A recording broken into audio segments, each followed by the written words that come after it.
بسم اللہ الرحمن الرحیم صلی اللہ علی محمد وعلی آل محمد۔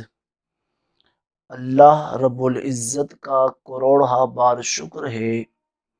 کہ وہ رب کریم ایک مرتبہ پھر ہمیں شعبان المعظم کی بہار نصیب فرما رہا ہے۔ محترم سامعین و ناظرین، اللہ جل مجدہ الکریم نے تمام مہینوں میں ماہ شعبان المعظم کو ایک منفرد اور ممتاز حیثیت عطا فرمائی ہے۔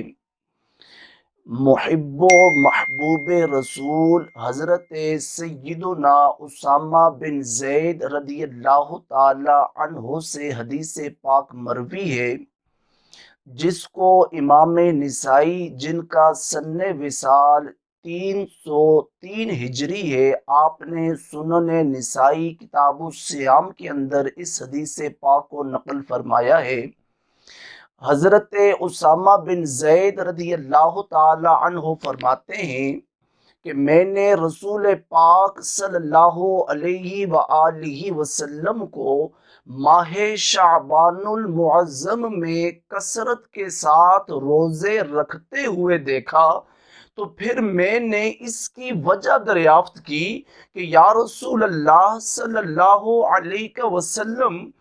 آپ ماہ شعبان المعظم میں کثرت کے ساتھ روزے کیوں رکھتے ہیں؟ تو اللہ کے نبی نے جو وجہ ارشاد فرمائی وہ ہم سب کے لیے نصاب زندگی ہے اور ہم سب کے لیے مشعل راہ ہے۔ رسول خدا نے ارشاد فرمایا، ھذا شہر یغفل الناس عنہ بین رجب و رمضان، کہ اے اسامہ، ماہ رمضان اور ماہ رجب کے درمیان یہ ایک مہینہ ہے، ماہ شعبان المعظم، اور لوگ اس مہینے کی عظمت، اس مہینے کی رفعت سے غافل ہیں، لوگوں کو اس کی عظمت اور رفعت کا علم نہیں ہے۔ پھر رسول خدا نے ارشاد فرمایا، ھذا شہر ترفع فیہ الاعمال الی رب العالمین، کہ اے اسامہ، یہ وہ مبارک مہینہ ہے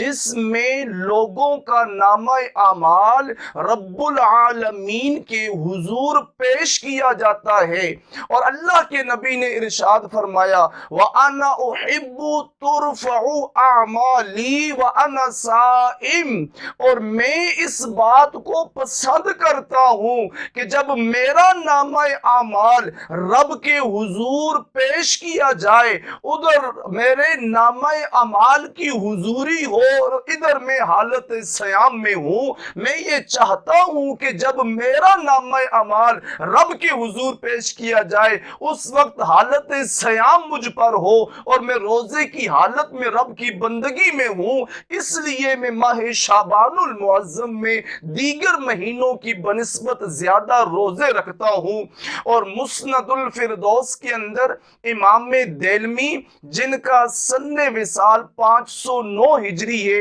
آپ مسند الفردوس میں حدیث پاک نقل فرماتے ہیں کہ اللہ کے نبی نے ماہ شعبان المعظم کی عظمت کو یوں اجاگر فرمایا، شعبان شہری ورمضان شہر اللہ، فرمایا شعبان میرا مہینہ ہے، رمضان اللہ کا مہینہ ہے۔ اللہ کے نبی نے یہ مہینوں کی تقسیم کے بعد پھر یوں ارشاد فرمایا، شعبان المطہر ورمضان المکفر، کہ شعبان لوگوں کو پاک کرنے والا مہینہ ہے اور رمضان گناہوں کا کفارہ بننے والا مہینہ ہے۔ اس لیے ماہ شعبان المعظم کو تعظیم کے ساتھ گزارنا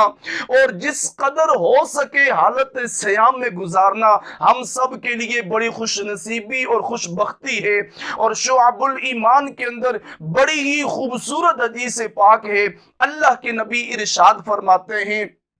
کہ شعبان شہری، کہ شعبان میرا مہینہ ہے، من عظم شہر شعبانی، کہ جس نے میرے مہینے شعبان کی تعظیم کی، فقد عظم امری، اس بندے نے میرے حکم کی تعظیم کی، ومن عظم امری کنت لہو فرطا وزخرا یوم القیامہ، اللہ کے نبی فرماتے ہیں کہ جس نے میرے امر کی تعظیم کی، میرے مہینے شعبان کی تعظیم کی، میں قیامت کے دن اس کا پیشرو بنوں گا، اس کا قائد بنوں گا، اور اللہ کے نبی نے فرمایا میں قیامت کے دن اس کے لیے نیکیوں کا ذخیرہ کروں گا۔ یہ رسول پاک نے ماہ شعبان المعظم کو وہ عظمت عطا فرمائی جو دیگر مہینوں کے حصے میں نہیں آئی۔ اور ام المؤمنین سیدہ عائشہ صدیقہ رضی اللہ تعالی عنہ فرماتی ہیں